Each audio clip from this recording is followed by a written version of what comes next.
Good morning, friends. I feel like I should issue an apology right out of the gate. You might remember, I don't know, it's like 4 or 5 weeks ago as we were starting this series, I might have disparaged the Louisville Cardinals. And I feel like I single-handedly cursed our chances at winning on Tuesday night. And just in case I wasn't aware of how bad I messed it up, our friend Luke is here today, and he has on a shirt. Show him the jacket. Come on, go ahead. He's got the jacket. And you can't see it, but even the shoes, y'all. Even the shoes. So, well played. He also filmed a video of Palmer trash talking on the day of the event, which I learned took ice cream and a dollhouse to get her to do. So I think I might work something up with Palmer. Like, tell me, girl, what you need, and I'll try to work something up so that your dad will get you whatever you want. But I'm going to be on my best behavior. I will not jinx our next game because I'm still in mourning. But my love for UK was actually something I inherited from my father, someone that y'all have heard me talk about quite a bit. He is someone who, of course, taught me a lot about sports. And he taught me a lot about how to build relationships. He was pretty masterful at that, and just a lot about life in general. But today, I want to share with you all something that many consider to be a pretty severe character flaw of my father. Sam Sparks was a New York Jets fan. Tim Kickard also is. He's across the way. Are you all? Did he get his love for the Jets from you guys? No. You raised him better, right? You raised him better than that, but he's also a Jets fan. Now, some of you might not understand why this is a thing, so let me explain. The New York Jets are a professional football team, and they have been around for 62 seasons. Yeah, they first became a franchise in 1962 or 63. Sorry, 63. And do you know how many Super Bowls they have won in all that time? One. They've won one Super Bowl, and last time, y'all, I need to tell you all this story because it's too good. Last time, the service didn't know the answers, and we didn't have the ring up behind me. And so Anthony back there, he acted like he knew all the answers, but Anthony has the script of my sermon. And he even played it off. It was so masterful. I'm so impressed with you. But yeah, it's been a long time since they won a Super Bowl, 1968. So that's been 57 years that they've been waiting to win again. 57 years that they've been waiting to even win the division to get back to the Super Bowl. And in their long existence of 62 years, they have only had 18 winning seasons, okay? That's 71% of the time they're losing more than they win. It is not easy to be a Jets fan, is the bottom line here, okay? This season, they've won 2 games and they've lost 8. So this isn't the year we turn it around, folks. It's not looking good, okay? But a lot of Jets fans, they kind of feel like this kid. And so I want you to take a listen. Y'all see them and get your thoughts on the game? I hate this team. I was born into this, and I'm not gonna ever. I'm always a Jets fan, but I hate this team.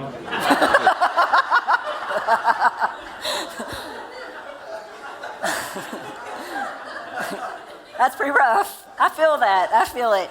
I'm sure there's days where my dad felt that way, right? But when my dad was 12 years old, he watched the Jets win that one Super Bowl. When Joe Namath was the quarterback, he won MVP. And on that day, he pledged his allegiance to the Jets, right? He said, for better, for worse, in sickness, and in, in all of it. He's like, I'm all in. I'm never going to leave this team. Now, I'm sure in the 1990s, when the Cowboys won 3 Super Bowls in 4 seasons, it's been a while though, right? But 3 Super Bowls in 4 seasons.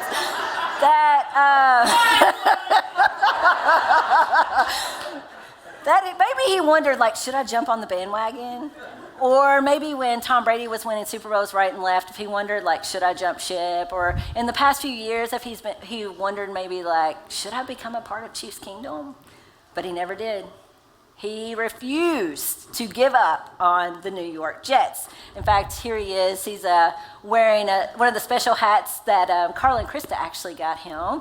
That's part of the campaign they do every year for finding a cure for cancer. But he was a Jets fan through and through his entire life. Now, some people might say that my dad was deeply mistaken and highly misguided, a glutton for punishment. But I would say that my dad knew a thing or two about the virtue that we're focusing in on today. And that virtue is fidelity.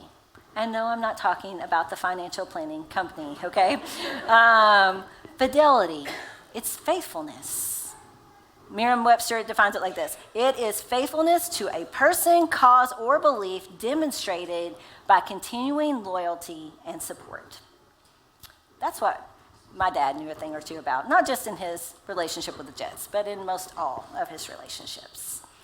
We're in this series that's focusing in on 7 heavenly virtues, which are the antidotes to the 7 deadly sins. Do y'all remember the fun sound for the 7 deadly sins? Dun, dun, dun, right? Okay, and the 7 heavenly virtues, we do have a sound for that now. Carla? There you go. Okay, so they're the antidote, right? And so what does an antidote do? An antidote counters the effects of something poisonous, right? Something that is dangerous, something that is not good for us. And that's what these virtues do. They're not so much the opposite of these vices as they are these practices that help guide us toward the full and the abundant life, the life of health and wholeness that God so desires for us. And so what does fidelity counteract? What deadly sin does it help cure? And the deadly sin is lust. Now, here's the definition of lust that I want us to work with today. Lust seeks momentary, superficial attention rather than sustained, vulnerable connection. And as you read that, and as we'll kind of see together today, I think you can see how this can apply to all of our relationships. I feel like we have to start with the types of relationships that probably first popped into your head when you heard this word today, right? Relationships of the romantic sort. So, go ahead. You'll have the salt and pepper music like queued up somewhere if you're from my generation, because we're going to talk about sex today. There it is, like I know, like it is a topic that makes us all want to like squirm in our seats and start to giggle like we're back in middle school. Imagine preaching on this with your mother in the back row and your in-laws in the room and your husband sitting right in front of you. My son did spare me. I told him, I said, baby, you might want to go to youth group today. He's like, why? I was like, I'm talking about lust. He's like, all right, I'm good. Like, okay, good. But I know we're sitting here, we're like, are we really going to talk about this here, like in the church? And the answer is yes, we are. We're going to talk about it because sexuality is a part of who we are, right? It's a part of how we're designed. And while the church doesn't need to be completely fixated on it like it sometimes can be, nor do we need to like sweep it under the rug and act like it's not there, which the church sometimes does. There's not a whole lot in the middle for the church, okay? So we're going to talk about it because we are a community where we have said that we lean into the awkward, right? So lean in with me today. If you hear nothing else today, here's the one thing I want to make sure you hear loud and clear. And that is that lust and sexuality are not the same thing, okay? They're not the same. If you happen to grow up in church around the same time that I did, in the 1990s, which was a glorious time, which your shirt is kind of like giving those vibes today, and I love it, Andrea. It was a glorious time, but the church had a very clear message about sex. Just don't do it, okay? It is bad. It is dangerous. You might have even been told that you needed to sign like a commitment card for True Love Waits or wear a special ring. And all that was true, like bad, dangerous, don't do it until you get married. And as soon as you say, I do, then all of that in your brain needs to be rewired and it's all okay, which is a lot, okay? Like it's some serious whiplash for us. Unfortunately, sexuality and lust have often been conflated. They've often been talked about by the church as if they're one thing. And the result of that is that it's caused a lot of people to walk around with a whole lot of confusion and a whole lot of shame, right? A lot of confusion and shame, thinking like, is there something wrong with me having these feelings of attraction or these desires? And not only did it cause people to question that, but then it was like, am I wrong? Am I bad for having these kinds of thoughts and longings? And then just imagine the shame that was heaped on top whenever you perhaps acted upon those thoughts and feelings. And so within the church, sex became this thing that a lot of us just never talked about, right? We had to learn to struggle and wrestle with our sexuality all by ourselves because we thought if we were to bring that into the light in the church that we would face judgment and rejection. However, the truth is this. Newsflash, you guys. Sex was God's idea, right? It doesn't make him blush. It's his creation. It's good and it's sacred and it's designed to be this beautiful, enjoyable way that we can experience a deep, meaningful, holy connection with another person. A connection through which two people become united as one. Sexuality is a part of what it means to be human. It is not a sin. Okay? We don't need to feel embarrassed about feeling attraction or having this desire that was wired into us. However, the problem comes in whenever we use sex as a replacement for the true connection that it was meant to foster. It's kind of like a pocket knife, which is laughable, y'all. I don't carry around a pocket knife. Let's be clear, all right? But this was my dad's, and it's an amazing tool, right? Like it's good. It can help us open up boxes. It can help us cut ribbon or twine.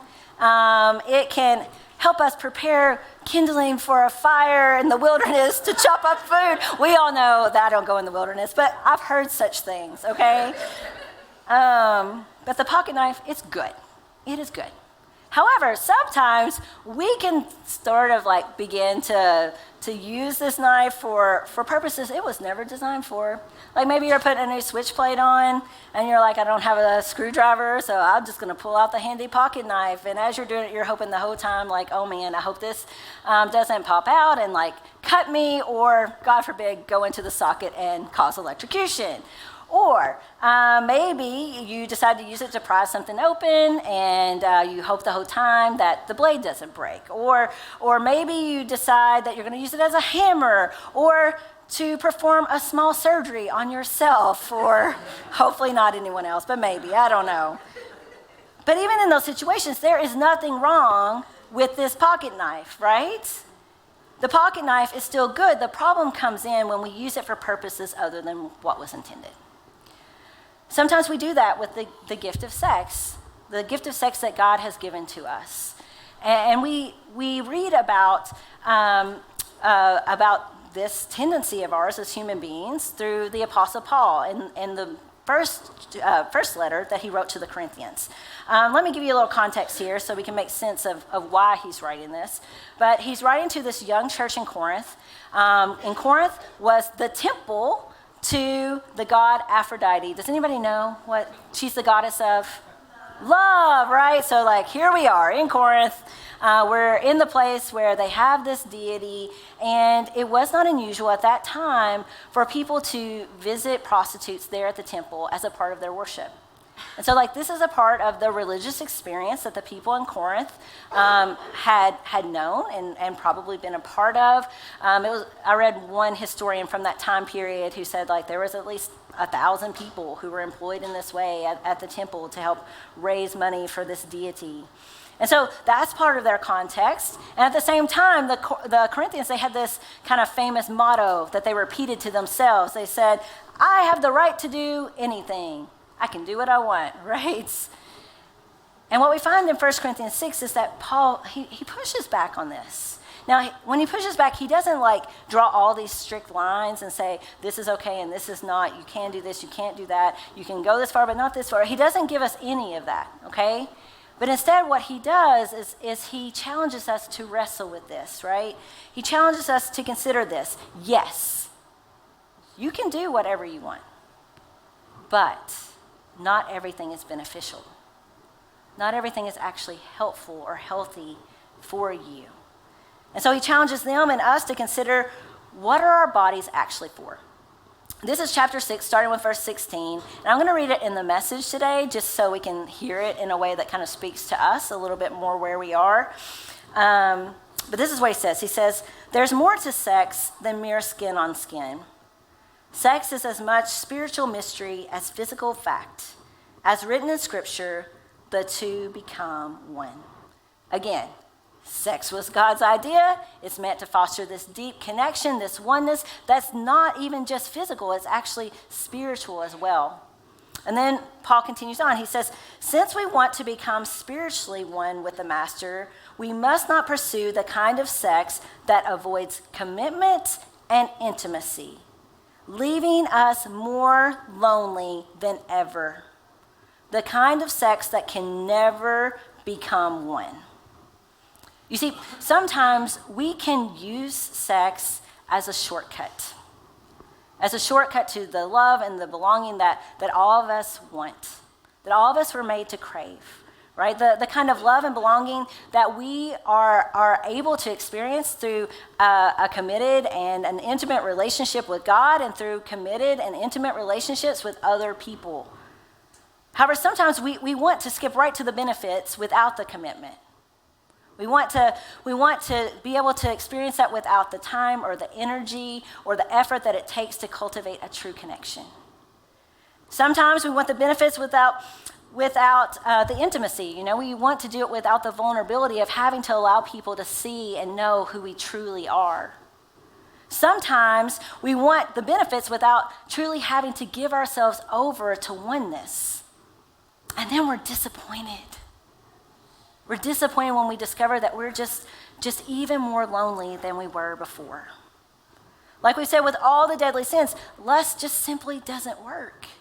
It doesn't guide us toward that full and abundant life that God so wants for us. It just leaves us defeated again and again and again.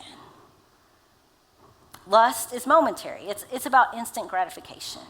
Lust seeks superficial attention. It wants people to notice us and to validate us without having to make much of an investment. And lust is dehumanizing. It turns the other person into an object. It turns the other person into this commodity for us to consume for our own purposes and our own pleasure.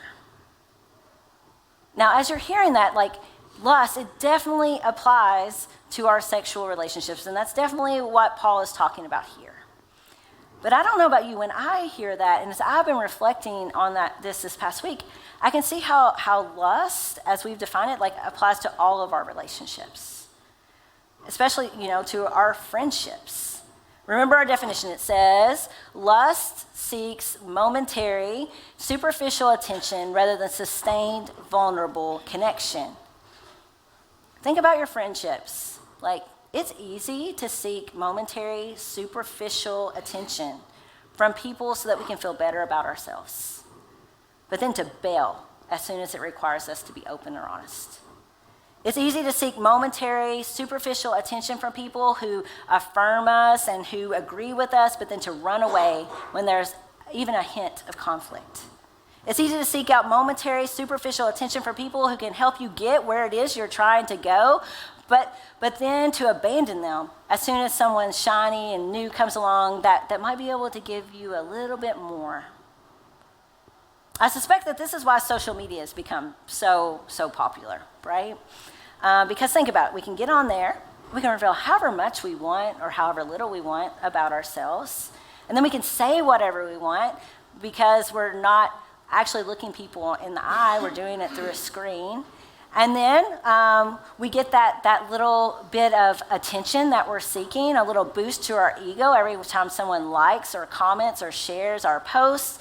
And then if anyone disagrees with us or tries to hold us accountable, what can we do?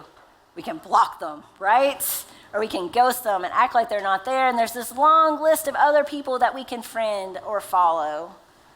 Esther Perel, she's an author and a psychotherapist, and she has described this as AI, artificial intimacy, because it mimics real relationships without the substance, without the commitment.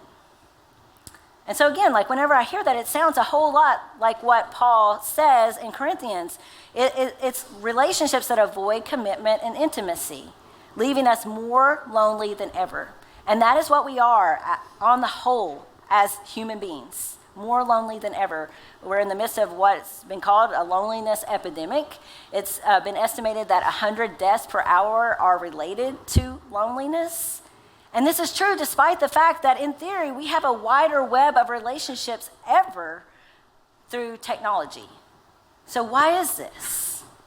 Because when the rubber meets the road, when things get tough in life, what we discover is that these connections are counterfeit, right? They're empty. They look great on the outside. They might even feel authentic at times, but they're not. They're not the real thing. Real relationships require fidelity. They require faithfulness. Lust is momentary, but fidelity is sustained. It is about showing up again and again and again, come what may. Lust seeks attention, but fidelity is about connection. It's about two people being willing to show up and be fully known and fully seen so that they can be fully loved. When it comes to lust, we see that it dehumanizes the other person. But with fidelity, what happens is that we begin to see the dignity of every single person. We begin to see them as being made in the image of God, and we begin to treat them as such. Lust is easy, fidelity is hard. Lust is fast, fidelity is slow. Lust is cheap, but fidelity is expensive. Because the reality is, fidelity requires and asks a whole lot of us, but it is worth it. It's worth it because only through that kind of faithfulness do we experience the true love and belonging that we're all longing for.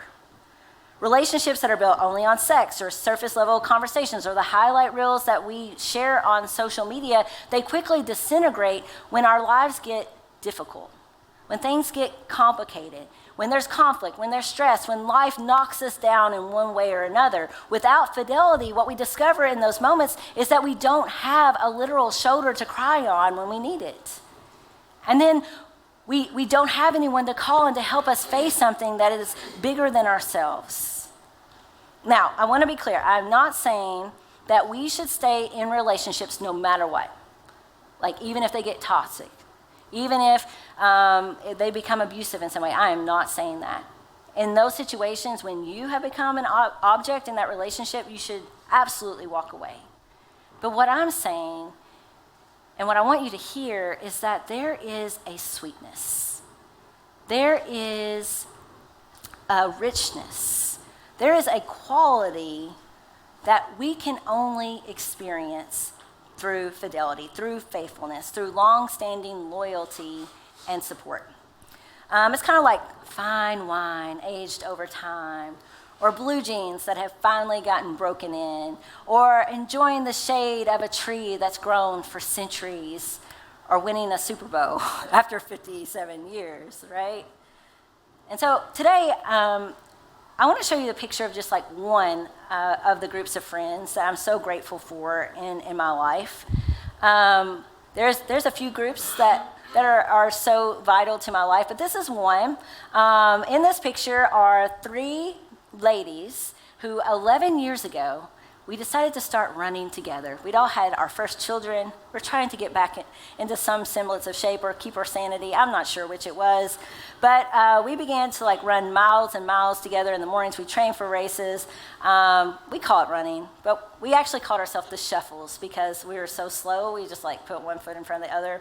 But as we were out there on the roads, somewhere along the line, like, it was not about running anymore, right? It was about sharing life. And so over those miles, we wrestled with a lot of questions. We endured difficult losses. We celebrated the birth of other children coming into our lives, and we collectively also lamented and pulled out our hair together over said children. We've been through seasons that could have broken us. And we don't even regularly run together anymore. Like, life has not allowed that to happen.